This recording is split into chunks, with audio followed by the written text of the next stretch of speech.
Inflation is going up. I mean, pretty much got no way to go but up. I mean, the budget deficits are big and getting bigger.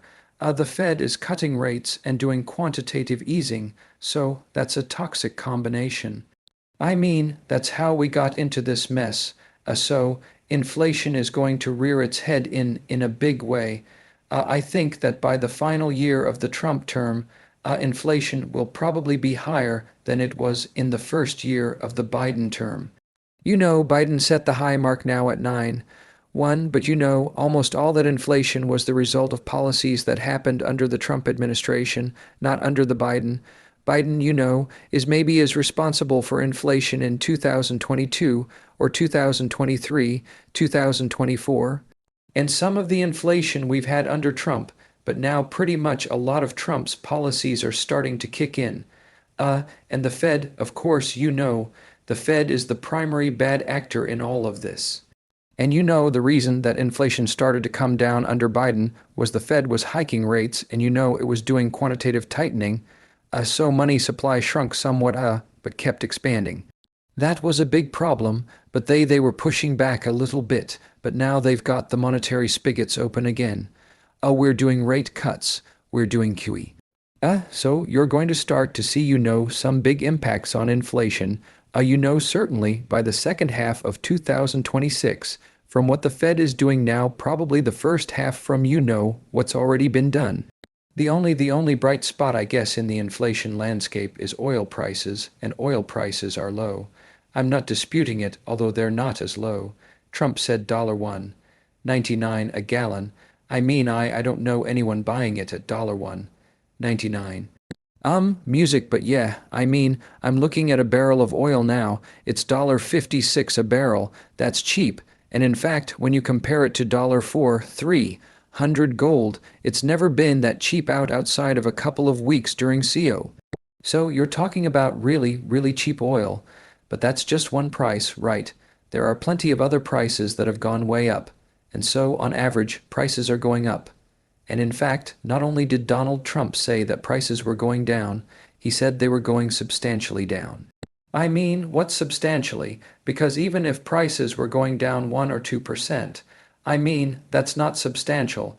So what is he talking about? Is he claiming that prices are dropping 10% or something like that? 'Cause they're not only are they not dropping, they're going up. But you know, Trump is lying. That's you know. It's ironic that he's lying on Truth Social of all places. And he got mad at me for telling the truth. I told the truth on Fox and Friends, and then he had a lie about it on Truth Social by claiming that I'm a Trump hater when, you know, I mean, it's got nothing to do with how I feel about Trump. You don't have to hate Trump or like Trump. I mean, to know reality, the reality is prices are going up whether I like Trump or not. That's reality. Trump's living in denial if he wants to claim that they're not, but then he's calling me a jerk. He's calling me a loser. I mean, why am I a loser? Why am I a jerk? Just because I disagree with the president, I'm a jerk and a loser. And they'll be able to get equity financing. You know, they won't need to go to banks. They'll be able to go to investors, who want more exposure to gold and silver, who will, you know, buy equity in these companies and provide them with the cash they need to develop. You know, the gold and silver deposits that they already own. At this math, I mean, you talked about how you know, some of these majors are just printing cash at these margins. I mean, they're historic. If you know, we talked about this disconnect, if the business model is profitable, why the sector is still trading at such a discount to the S&P, but what's the street missing outside of that? And I guess more curiously, Peter, who do you think's going to come back to this market once they start? I mean, is it the old money, these dividends? There's pretty good value here. Yeah, there's tremendous value there. I mean, yeah, the companies are going to raise their dividends, and eventually just the dividend yield alone might attract investors, but a lot of it may be returned in share buybacks, right? Rather than just paying dividends, they'll just use their cash to buy back their own stock. And so that's also going to be compelling, because Wall Street's going to see these huge stock buybacks, and they're going to want to own the stock as they know that those buybacks are going to result in higher stock prices, just in and of themselves. So you're going to see more money, especially, if the AI bubble has burst, and so money's coming out of the AI trade. The crypto bubble, I think, has clearly burst. So where are they going to go? Right. I mean, 'cause there's always going to be a what's hot, what's next, where can I make some quick money, yeah, and so where's the hot money going to ultimately go next when it leaves AI and it leaves crypto? Mining stocks could be where they end up, and maybe the sector will get out of hand for a while. I mean, maybe we'll get to a point where I have to start considering selling some of what I own. I mean, we're not there yet because I don't think anything is expensive, but when you get a crowd involved, when you get real momentum and a lot of money coming in, things tend to get expensive, and then they get even more expensive, after that. But at some point, you could, take some money off the table, and I would be looking forward to that because I've really never taken any money off the table in my mining portfolio. All I do is I keep adding to it. I'm sure some CEO would be excited, probably excited to hear that right now.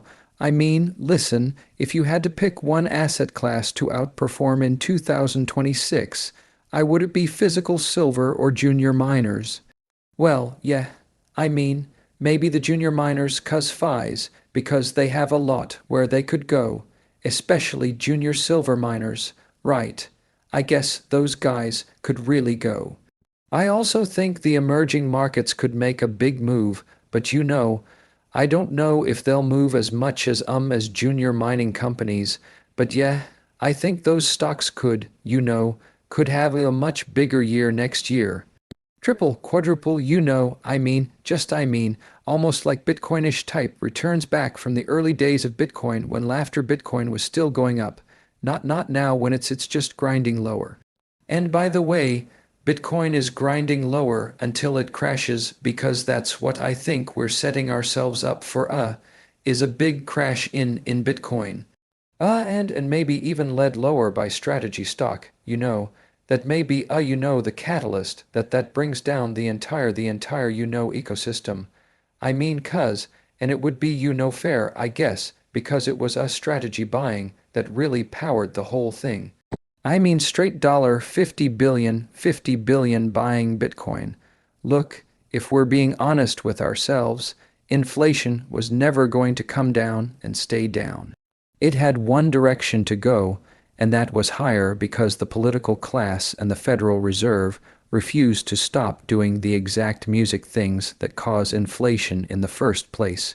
You can't run multi-trillion-dollar deficits.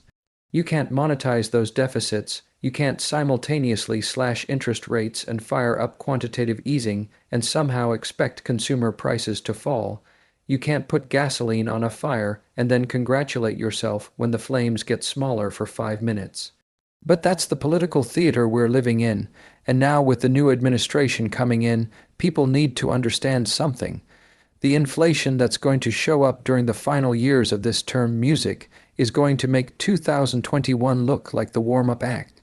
Biden set the peak at 1% sure, but that was just the delayed aftershock of the music money printing, lockdown economics, and rate suppression that happened under Trump. The Biden years simply inherited the bomb.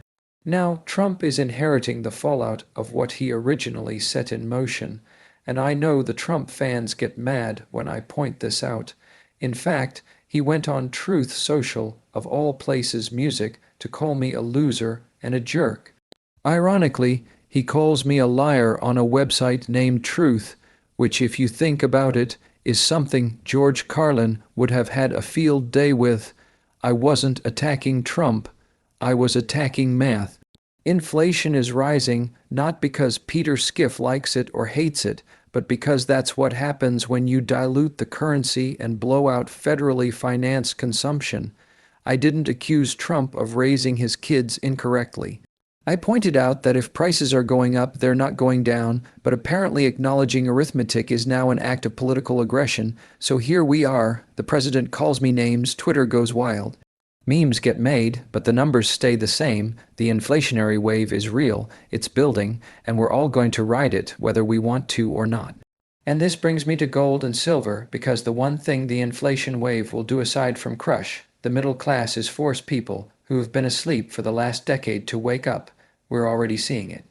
Gold has been coiling around $4, $2, $100, $4, $300, moving sideways, consolidating music after a massive run. Silver, on the other hand, just keeps punching through ceilings like it's trying to escape a burning building. Day after day, new highs, new highs, new highs. In precious metal mining stocks, they're lagging. Not because the fundamentals are bad, but because the market has been too distracted chasing clownish digital music assets, gimmicky tech narratives, and artificial intelligence bubbles that trade like dot stocks with a chat GPT wrapper. The miners are making money hand of a fist at these metal prices, their margins are incredible, yet their valuations are still priced as if gold were $1,800 and silver were $22. It's absurd. You've got companies trading at 5 times earnings, while AI companies with no earnings, no path to earnings, and sometimes no revenue at all are trading at 40 times hoped for future music miracles. If the S&P 500 is a party bus full of drunk gamblers, music, then the gold miners are the boring accountants standing in the parking lot holding an actual winning lottery ticket. The market just hasn't noticed yet. But it will. Once the earnings start coming in next year, analysts who've been phoning it in for years are going to have to rewrite their models. They'll realize, oh wait, these companies are printing money, and then suddenly it won't be cool anymore to pretend precious metals don't exist. But let me step back, because before the wave of retail money rushes into metals, we need to talk about why they've been absent. One word, Bitcoin, the biggest distraction in modern financial history. Bitcoin was marketed as digital gold, gold 2.0, music, better gold, the future of money, the end of central banking, the new standard, the evolution of scarcity, and pretty much every other buzz phrase you can find in a Silicon Valley pitch deck. And the public swallowed it because the timing was perfect. Bitcoin emerged right when gold peaked in 2011. Gold spent the next decade going sideways. Bitcoin, meanwhile, exploded. Music, so the public did what the public always does. Bought the thing that went up and mocked the thing that stayed. Music flat at the rate we're going. I mean, 70 would be very realistic for this year, where we're only $3.5 away from 70, but so for silver to go from 70 to 100, that's not even that big a gain. I mean, it's already up more than double this year, and so I think $100 is a very realistic target for silver in 2026. It could end up being, quite a bit north of 100. I doubt we get all the way up to 200, but that's, certainly it's in the realm of possibility, but I don't want to forecast that. But I'm comfortable with a forecast of 100, and I think gold will at least go to 5000. Right now it's, 44,300, so 5000 at a minimum. But I think, if silver's at 100, gold could easily be at 6000. Surprised might not be the word. I mean, obviously I didn't know for a fact that it was going to happen. But it's not a shock to me that it is 'cause I did, as you pointed out, I did say that once we got above 50, which I thought was significant overhead resistance going back to 1980, that there'd be no more resistance and it would be just a big move up. And so I expected a big move. I would say that the move that we've had in the time frame that we've had it is more than I would have, guessed. But, I'm not shocked that it's happening. I mean, what's really a bigger shock to me was that it took so long, because for years I was, telling people buy silver, buy silver. I can't understand why it's so cheap. Gold kept going up, kept going up, and silver didn't go anywhere. And my main explanation was, well, it's the central banks, right? They don't buy silver, they buy gold. And so, there really wasn't the buying. And so, I don't know whether the buying came from, to finally move silver. I don't think it was central banks. I think it was a private demand, but it finally showed up. I mean, people, I guess, looked at how cheap silver was music and decided to buy it. But there wasn't that much of it for sale. That was part of the problem. So the price went up, and now that the price is going up, I think it's attracting more buying. In fact, gold has gone sideways. Gold hasn't made a new high in weeks, maybe a month. I forget when gold made its high, but silver just keeps going up and up, making new highs, making new highs, making new highs, and gold just goes sideways. But gold is going sideways, at 4,200, 4,300. That is a great price, and in fact, these gold and silver mining stocks to me, even though, they've doubled, tripled, some quadrupled on the year, they're still very cheap. In fact, there aren't even any silver stocks that I look at that have made a new high today, even though you have this huge breakout, new high in the price of silver. So, and gold stocks, are going sideways too. So, we need to see another big move up in the miners, and it doesn't really matter what happens in gold and silver. The prices are already high enough, that these stocks should be much higher, but every time there's a pullback, the investors get nervous and they dump these stocks without even paying attention to the fact that even if the metal pulls back, where they're pulling back to is still much higher than what's priced in. These stocks and the earnings that these companies are going to be reporting next year are just going to blow away what any analysts have a forecast that they would earn. The truth that investors are slowly rediscovering is that markets ultimately return to fundamentals, even if they spend years pretending fundamentals don't matter. And the biggest fundamental of all, the one that every empire eventually collides with, is inflation created by government spending that music cannot be financed honestly. We crossed that line years ago, now we're sprinting past it. The Treasury is spending money like it's trying to speed on the end of the dollar. The Federal Reserve is enabling it. Congress is cheering it on. You can't have an economy where deficits grow exponentially while the ability to service the debt shrinks. The math stops working, and when the math stops working, currencies die. People think I'm exaggerating when I say inflation music is only going higher. I'm not. The Fed is already cutting rates. They're already talking about more quantitative easing. They're already hinting that financial stability, music not price stability, is their priority. That's code for we'll let inflation run hot if it prevents the stock market from collapsing, music the bond market from seizing, or the banks from going insolvent. Inflation is now the tool they use to fund government and keep music asset prices inflated. And when that becomes the strategy, you don't contain inflation, you lose control of it. Remember, inflation only came down under Biden because the Fed hiked aggressively and paused money printing. It wasn't Biden's economic brilliance that slowed CPI. It was monetary tightening, the same tightening the Fed is now abandoning. So, what do you think happens next? Inflation rises, CPI accelerates, producer prices accelerate, commodity prices accelerate, and by the time this new presidential term enters its final year, inflation won't be 3% or 4% or 6%. It's going to be pushing toward the high single digits again, maybe even beyond. It will surpass the peak we saw under Biden, and the irony is that the policies causing that inflation will be largely the same ones implemented in Trump's earlier years. The only bright spot right now is oil. Yes, oil is cheap at $56 a barrel.